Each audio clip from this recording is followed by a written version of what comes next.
lived in this town where there's all this kind of, corruption and indecency happening, but he never gave up on his people.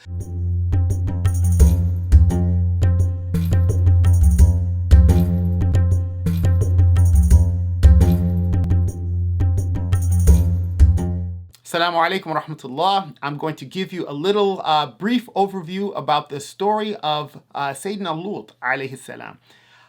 As you know, Sayyidina Lut was the nephew of Prophet Ibrahim alayhi salam.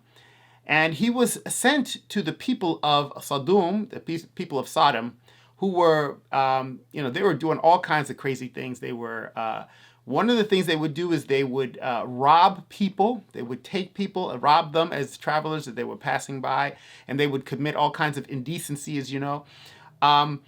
So Lut was sent to them, and he was actually living with them. And the story goes that, the angels come to Sayyidina Ibrahim alayhi salam, and they give him good news that Sayyidina Ibrahim and his wife Sarah will have a child.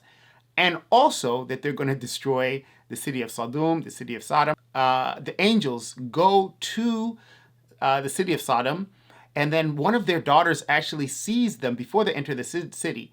And so the one of the daughters of Lut actually tells them to come to Lut's house because they know what happens to people, the travelers, when they come through. And these are very good-looking angels. They were angels, and they were very good-looking. So she says, come to Lut's house immediately. Don't walk through the city like you would normally do.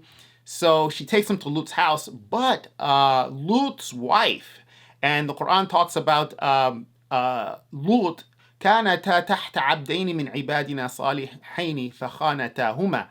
The Quran says that they were Lut was in the household of one of the best, a prophet of Allah subhanahu wa ta'ala, a prophet, and still they didn't believe. She didn't believe, and she actually betrayed him. So she goes out and she tells the people of the town, we got these visitors, let's go.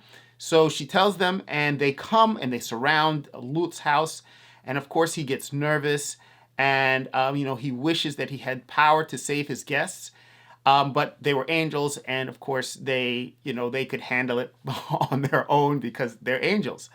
So of course, as you know, the end of the story, the city is completely destroyed, turned upside down, rained stones and hijaratan bin sijil, stones of baked clay.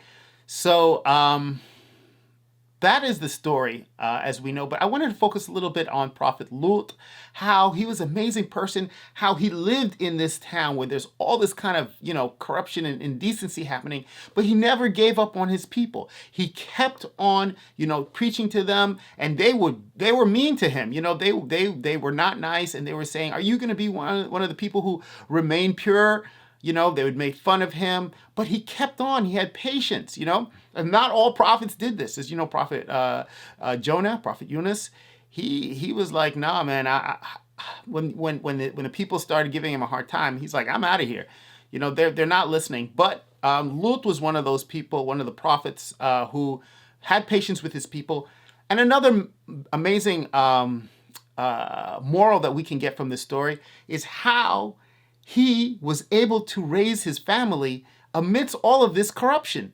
He had two righteous daughters, even under his wife wasn't even righteous, but he was still able to, one, keep himself pure, and two, he was able to raise his family. So Allah subhanahu wa ta'ala saved him and his daughters because they were able to maintain their decency and their connection with Allah subhanahu wa ta'ala.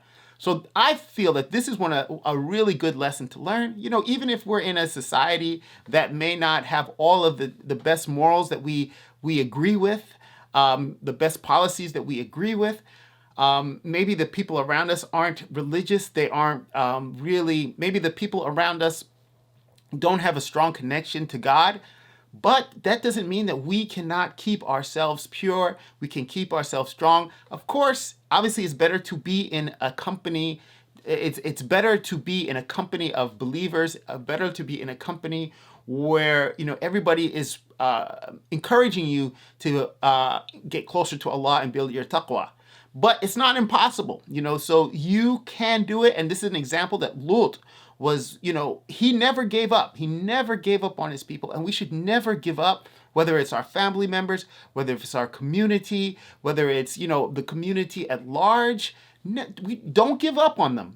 They may have issues right now, but the Prophet ﷺ didn't give up on his people, and he had opportunities where, he could have destroyed his people. The angels asked him if he could destroy his people, but he never gave up. He had mercy on them. He had compassion. The Qur'an says, وَإِن كُنْتَ فَظًّا غَلِيظَ الْقَلْبِ لَانْفَضُّوا مِنْ حَوْلِكَ فَاعْفُ عَنْهُمْ وَاسْتَغْفِرْ لَهُمْ وَشَاوِرْهُمْ فِي الْأَمْرِ. So Allah subhanahu wa ta'ala tells him, you are a very merciful person. And this is kind of how Sayyidina Lut was to his people. And it's a lesson I feel that we can learn, inshallah. So this is the story of Lut, and I hope you enjoy it. Assalamu alaikum wa rahmatullahi wa barakatuh.